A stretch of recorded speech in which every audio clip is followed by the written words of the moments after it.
the model who decided to kill her then boyfriend. She was not arrested, and then finally after months, she was.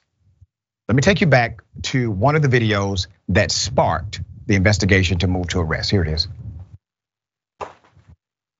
Okay. This came out obviously after the killing, where she claimed it was self-defense, that she was not violent against her mate. Clear evidence, the history says otherwise. So this is just one vicious attack that surfaced after they refused to arrest her for murder. Now, eventually she did get arrested. The forensics did not check out. The evidence was contrary to her statement. But even with that, many still believed that she in fact was operating in self-defense, which we said from day one, utterly insane given the facts of the case. And then this came to the forefront. Here it is.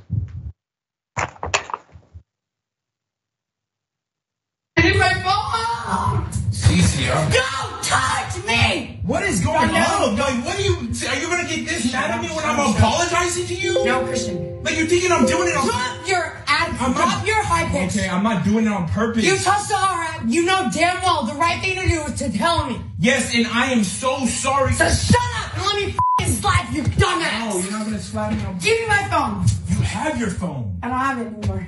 Find it and f***ing charge it. What? Find it and charge it! I'm sorry, Courtney. I don't care. Find it and charge it. Okay, just stop. Don't touch me. God, man. Yeah, man. Oh, man. Because I'm telling you I'm sorry. It is like hard. Find my f***ing phone and charge it. I don't know where your phone is. Find it. Can you help me find it? I won't! So why? Find it! Why are you screaming, man? Not man, but why? Yeah, man, yeah, man, yeah, man, little yeah, man, yeah, man. Yeah, some old man, huh? Shut the up. I need to find it because I have to go meet her again. To go out? No! You said he invited you out. Christian, just find my goddamn phone. I don't have your phone. Can you just find my phone. Cece, can you just please shut up? Please. Shut up. You went to go f***ing talk to her without talking. I didn't go to go. Yes, you did. You always want to f***ing you f***ing asshole. Courtney, I was on. You literally told me about it. Now it's like, damn. What are you doing? You're son. I didn't go to talk to Ara. I was going on a bike ride. Wait, what the? Get off of me! Me going to talk to Ara? Is this gonna make you act like this? You literally talked to her without telling me! Courtney, I was on a bike ride and she passed me and I said hi. You and Courtney are having a live chat. My bad, I forgot to tell you that. That doesn't make you to act and call me a You're Yes, thank you. Coming from Courtney, thank you. I want you to get away from me! Get away from me! She called him the N-word, hurled multiple insults, and remember, she ended up killing him. She did not go to jail for it. She was questioned, she was let go. Her story made no sense. After media attention and some other dynamics from her own friends, she gets arrested, okay?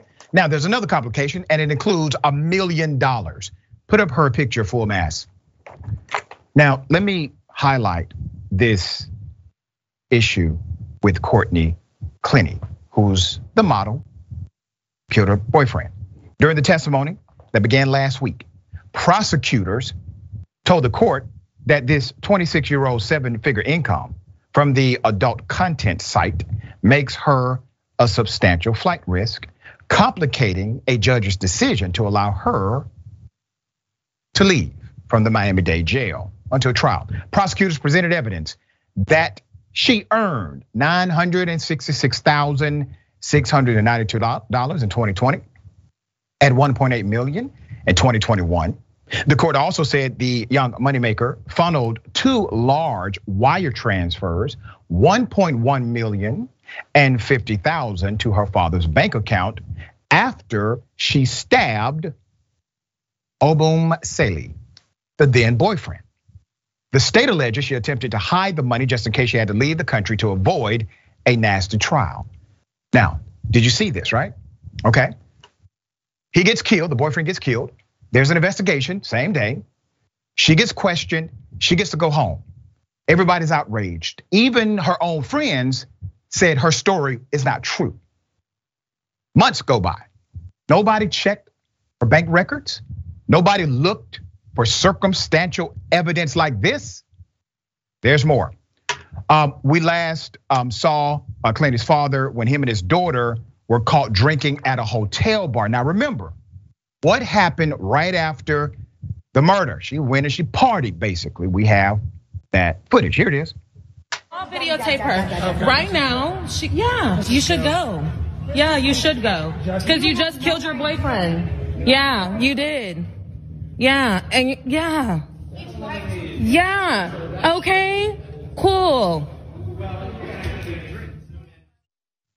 Let's follow the order here. You kill your boyfriend, you wire $1 million to your dad, and then you go and have drinks with him in celebration because you thought you got away with it. How much does your dad know? Did he aid? All right. The possibility of her making money while on the run. Prosecutors believe this further proves that she is a flight risk and should not be offered a bond. A linchpin in their flight risk theory is her occupation, a virtual actor or actress. She works in a profession she can maintain abroad. If she flees the country and act she can certainly afford financially. More evidence of premeditation has been uncovered. Footage obtained by 7 News is part of evidence that prosecutors plan to show in a Miami-Dade courtroom. A March 5th clip shows the defendant and her boyfriend, Christian Obumseli, nearly 1 month before she fatally stabbed him at the upscale condominium.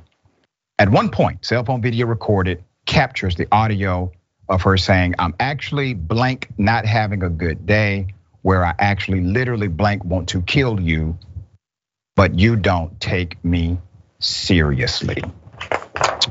The prosecution, led by the Miami-Dade State Attorney, Catherine Fernandez, is building a case showing a history of violence in a relationship on the part of Clenney leading up to the stabbing death on April 3rd in their luxury condominium. Additional evidence in the court shows text messages from her boyfriend describing 2 previous incidents in which she stabbed him. Additional testimony is planned for today.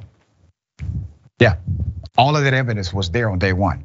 You see, everything that the prosecution is submitting now, that evidence was there day 1 of the investigation. The officers did not bother to look. The detective did not bother to pry.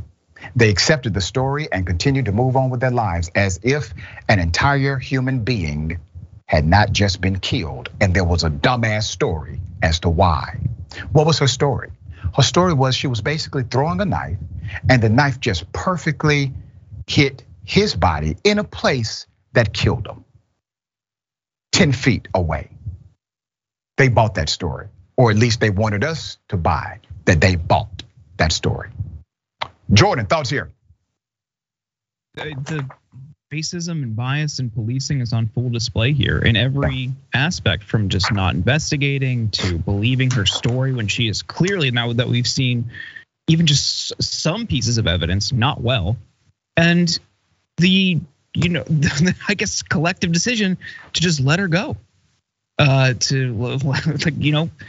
not held on bond, nothing, just she's fine, just let her out there. Like, you think about how people who have allegedly done way less severe things, shoplifting or random crimes throughout New York, they're just held in perpetuity in Rikers.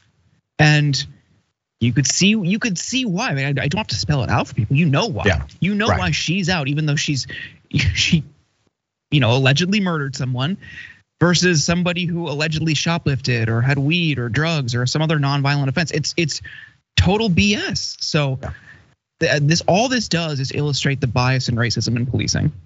Well said. And the reality is, she said she killed him. She admitted to doing it. If it would have been the other way around and he would have killed her, it doesn't matter what he would have said that night. He was going to jail, okay? And he would still be incarcerated today, regardless of the background.